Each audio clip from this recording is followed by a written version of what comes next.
আমরা hybrid non hybrid সব ধরনেরই কাজ করে থাকি। পাশাপাশি হাইব্রিড ব্যাটারি এগুলো পার্ট বাই পার্ট সেলও আমরা রিপেয়ার করে থাকি, আমাদের কাছে অ্যাভেলেবেল আছে।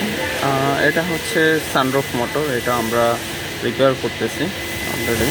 এটা